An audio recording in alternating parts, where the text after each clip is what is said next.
On our manager's report, as always, is brought to you by San Diego County Credit Union. It's not big bank banking, it's better. And we thank the skipper of the San Diego Padres, Mike Shildt, for joining us again this morning. Good morning, Mike. Good morning. How are we doing? Good. We're emotional fans. We're a wreck. I hear you. We're a wreck. I get it, man. You know, we were talking on our roundtable yesterday and this morning. It's a post from Bill James, the Red Sox stats guru. He said, fans of a 500 team overreact to every win and loss. A good team, you know you can't win them all. A 100-loss team, you get used to it. But a 500 team, emotionally, you're just as good as the last 24 hours. And I don't know. Are you sensing that maybe is what's going on here in San Diego? Just we can't handle these swings, every week and every other week. What's happening with your team right now? I can't speak for that, but it makes sense to me. Yeah, I get it. Yeah, that's how it kind of goes. I get it. Well, and I was thinking about it too. Talking to Mike Shildt here on Ben and Woods this morning. I got two little boys, and I always tend to see the good in them, even when they do things that I'm not in favor of. Skip, and I always look for the good in what they're doing. I know you're the same way with your team and your guys. All right, I'll flip it on you and ask you, what is it about your team that maybe, I don't know, driving you crazy like my kids do to me sometimes as well? I understand the question. I get it completely. I'm not a rose. Look, I tend to end on a positive scale. I tend to give people benefits of doubt. Sure. I recognize how hard this game is. I mean, that question kind of sets me up a little bit. I get it. I don't know what you mean to tell you. I'm not going to go full metal jacket on anybody because I don't have to. Sure. But the other thing is, I wouldn't. You'll get to know me. Look, I'm never going to air anybody out on anything publicly. But the thing is, right now, there's nobody to air out. There's nothing. I lose sleep out of frustration for our group and the people that are listening. That is sincere. Those emotions that people are feeling and the frustration, I get it. I understand it completely. I would lose sleep if I had a group of guys and I alluded to it last night, and again, we're both, your analogy's accurate. Look, I love these guys, and love can be blind, but I've done this a while. Yeah. And, fortunately I've had a lot of teams that are similar to this, thankfully, or otherwise I wouldn't have this job. And that being a group of guys that, have really grown into, not only in some cases grown, in some cases just, and actually in most cases the best version of themselves we're getting every day. I have the privilege of being able to walk in the clubhouse and see how people go about their business, staff, players, and then I have the privilege to be in a dugout, which I've been in since I was 8 years old, and recognize what appropriate preparation and effort is. And so, and I've, over the course of, the 100 years I've done this, it feels like, which is great, and I want 100 more, recognize when it's not right. Yeah. And have a responsibility to address it. But there's nothing on my list every day that goes, man, this is a huge red flag. The fact of the matter is 5 days ago, we'd have had this conversation. We'd be like, club's looking great. 100%. Here we go. And granted, I can't erase 5 days. Wouldn't try. Actually, I probably wouldn't last 5 days, to be honest with you. But then we go out and play, get 5 quality starts in a row, out-hit our opponent, lose 5 games. You want to start to point a finger at somebody? I don't know. You want to feel like you need to blame somebody? Blame me. Do what you got to do. But there's nothing glaring that says this club isn't doing this, and this to put themselves in a position to win. We just aren't getting it done. We're not hitting runner in scoring position. We're not getting a big hit.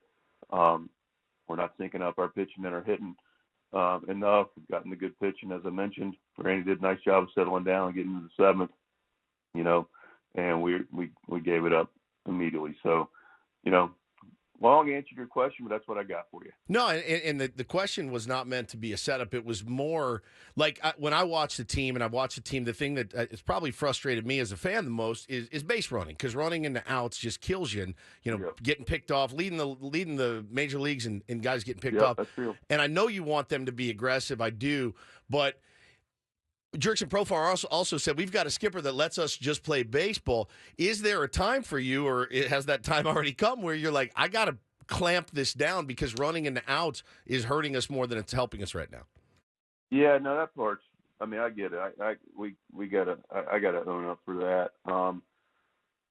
The reality of that is, though, and I appreciate the quote from Pro. It means a lot. I want guys to feel that way. I also want people to appreciate it from my lens. Is there is a trust factor. I've said this and done it and been a part of it at basically every level and won championships or been a part of an organization or a team that's won championships.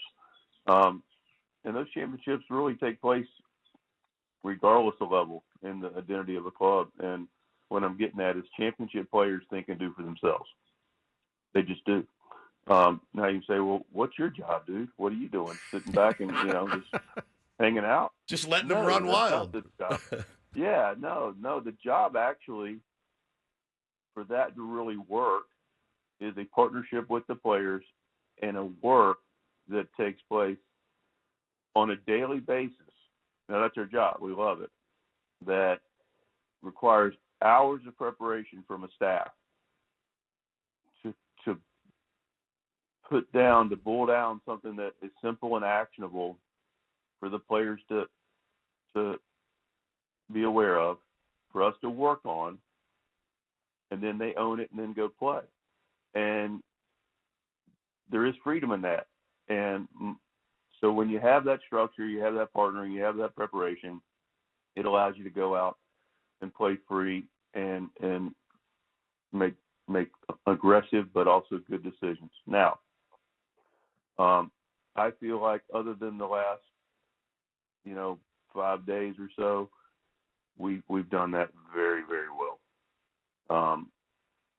The last 5 days, I feel like we've made decisions because, and this is another trait that I think is positive, but I'm not alibiing, the mistakes. I'm not. I'm just trying to explain from my chair the genesis of them.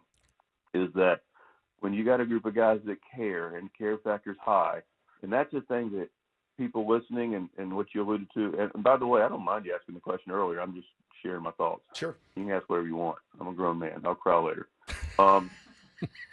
But it gets magnified. My point being is when you have a group that has a high care factor, just like people listening, just like people frustrated, and, who's to say how people react? Not my gig, but that's the point of it, is when you have a care factor that is that high from a playing group, and maybe in certain circumstances, they're looking to do things to make things happen because they're like, man, we want this. And then they err on the side of aggression to do it. That's actually a good trait. It's a good trait. Because have you ever seen teams that don't have that trait, that don't have a high care factor consistently, that aren't pushing the envelope, aren't trying to make things happen? Sure. Those teams aren't real fun to watch. And I can tell you what, I've not been on any of them for a long period of time. Those are the teams that have issues. And those are the times when you ask me the first question that you say, hey, we got to figure this out because we're not providing an effort level and we're not pushing it and we're not learning. And there's one of the last things is, last two things, you also, and another big leaguers, but you learn what that looks like. You learn from that aggression, you learn from that mistake, and then we move on. And there you go. And then the last one is, once you have that environment where players can think and do for themselves, which we have, and you trust the IQ of their players, I don't know if there's a person on this call that doesn't want to go and allow themselves to go to their place of employment or to have a relationship in their personal lives that they can't be trusted. They want to be trusted, and they want to be free and allow themselves within parameters to be themselves. And when you have that, you have some pretty good things. Now, the last 5 days, who the heck is happy about that dons the brown and yellow? Mike Shildt, the manager of the Padres, is with us. Good stuff as always. Now, you said it's not time to go full metal jacket. You did go at least partial metal jacket on Eric Bacchus last night. And I know you're not going to blame umpiring for a loss. That's not your style. The call was atrocious. It's unacceptable for a game to end that way.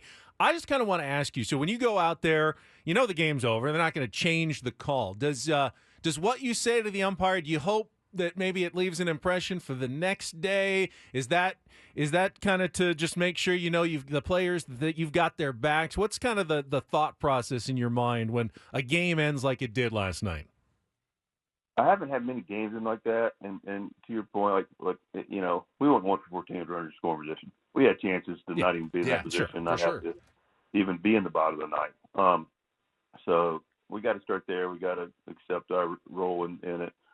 That being said, you know, look, like I said last night, I respect the umpiring profession highly. I grew up clubhouse kid, shining umpire shoes and doing their uniforms for 6 years, and I also got to see and live, you know, with those guys right after games in the clubhouse at Old Crockett Park. The umpires room was right by the visiting clubhouse. They actually, get this set up. They had to walk through the visiting clubhouse to get to their locker room, which was right next to it. And I'd come down after doing the scoreboard, and not every night, but enough. And that was, a little different era too in the early '80s, mid '80s. And dudes be beating on the door, managers, players, kicking to the door, trying to get in. I had to, lock the door. And so, man, it's a rough existence, man. But that being said, gosh darn, you end the game on a call like that. Crony's, down 0-2. Pro grabs the bag with 2 strikes with a base hit away from tying the game. We got Suarez. Feel pretty good about life, being able to, grab that one and, give us the best chance. And you don't ever want to take the game away from the players on the field. After the game, what do you say? Heck, during the game, I was doing my best to try to get his attention, and I couldn't yell any louder. I was like, man, I know this dude can hear me, and he just wouldn't. He just ignored me. So after the game, what do? You got them, on the field shaking hands. It's like at that point, damage is done. You tell them what you think in a few words that we can't repeat, and then that's it. But man, that was a bad way to end the ball game. No question about it. Talking to Mike Shildt here on Ben and Woods this morning, and I talked earlier about it in the show today, Skipper. That when I'm watching a team that's scuffling right now and had dropped at the time 4 in a row, and I'm watching Pro lay down a bunt to play for a tie in the 5th, and the Merrill bunt. I know you talked about it in your post game after, but am I crazy? From my perspective is. It feels like pressing. It feels like an unconfident team, and you guys have shown the ability to string hits together a bunch of times this year and score multiple runs. I don't know. I'm not saying I necessarily don't understand it. I just wonder, is that the best way that you guys thought this is the best way we can win this ball game tonight? Because with the pickoff of Toddy and then 2 bunts given away, that's 3 outs given away out of 27, and that's the one I was kind of scratching my head at last night. Yeah, man. Listen, all due respect, you're going to ask me a tough question when it comes back to you. Sure. You watch us play this year, right? Yes. Okay. How many big innings of those innings have you started have worked through bunts? And the thing about the bunt is it's very polar because it is. It's so polar because there's so many people that love the fact that we play small ball and we've won, and the small things lead to big things. It's a mentality that says, especially when you're not scoring, all right? So, yeah, and you can say, well, you're giving up an out, you're not scoring. What's the logic there? But if you look and go back to a lot of our bigger innings, there's a bunt involved. I love the bunt for hit. I love it. I think it's great. And, Wadey's done a great job at it, and certain guys have dropped him down, I think, in really good situations. when I watch it, I'm going, gosh, I hope it doesn't come back to hurt us later by giving up and out, to another pretty good big league team. And, I know we tied the game there in the 5th. My thing is, I don't know, desperate's not the right word. It's pressing. That's not even close to the right word. Yeah, pressing is just kind of how I look at it. No, I don't. But I don't understand that. I mean, I understand you can debate whether you should or shouldn't, but pressing, like, that's fundamental base. Like, we tied the game and it wasn't good enough for you. Like, we put ourselves in a position to tie the game again. Now you say, well, but at home, you typically play for the win or the tie, rather. Not all the time, but because you have that opportunity. On the road, you typically may play for the win a little bit more. That's not an absolute, but that goes back to baseball 101. At least the way I was raised. That's what I was going to say. Yeah, That's what I was going to say. Can I step in here because I think I want to moderate this. I think Woods is so confident in what Pro's done at the plate and what Jackson Merrill has done at the plate, just putting good balls and line drives in play. That's where he's just like, I want to see more. I want to see more swings from those guys. I look. You got the easiest job in the world. Yeah, 100%. It's all hindsight. But here's the only thing I'll say to you, and I don't want to get in this big debate about it. There's no doubt. I really don't. I didn't, really not what I want to do here, but at all. But as far as desperate, that's a strong word, cuz the guy's just trying to get a bunt down to move a runner to try to put him in a position to tie a game or win a game, because two guys moved over. So there's nothing desperate or panicky about it. I mean, and Woods said that was not the right word. He admits that wasn't. He said pressing. I think pressing is something that happens when people care a lot, and I agree with you, Mike, that your team cares a ton. But we'll just look, we can go round and round. I don't feel it to be pressing or not. I mean, again, you can have an opinion about it. Sure. That's fine. You can have an opinion about it being pressing. I'm just telling you my opinion. Okay. Bring me on here for my opinion. That's great. And we appreciate it. All right, last thing, because I want to end, because you do have some really good positives going on. With two of your top pitchers out, you have had guys step up and deliver really solid starting pitching performances. You got Fernando Tatis Jr., who just got 8 hits in a row, doing some amazing things. Even with the losses, there were some good things this week that I'm sure you want to highlight. Yeah, I mean, I always want to highlight them. It's refreshing to be able to talk positive, but look, we lost 5 in a row. We're not been good enough. I take the blame for it. Guys have stepped up in Joe and Yu's, absence, and Manny's down now, and of course Bogey's been out, and we got to continue to figure out a way to find solutions. And guys step up, and Randy Vasquez stepped up big time. Major was great the other night. It was nice to have a Padre homegrown combination with Campy and Major. The battery of the night over in L.A. and so there's some positives, and there's a ton of positives. That's why I'm really confident in this group in the long term, but I don't know what else to tell you. You're a good man. We appreciate it as always. Thank you for your time. Good luck tonight against the Arizona Diamondbacks. We know this is going to turn around sooner rather than later. Appreciate it, Skip. All right, yeah. Thanks, Skip. I'm completely confident in myself. All right, appreciate you. Good stuff from manager Mike Shildt on our Manager's Report, brought to you by the San Diego County Credit Union. It's not big bank banking. It is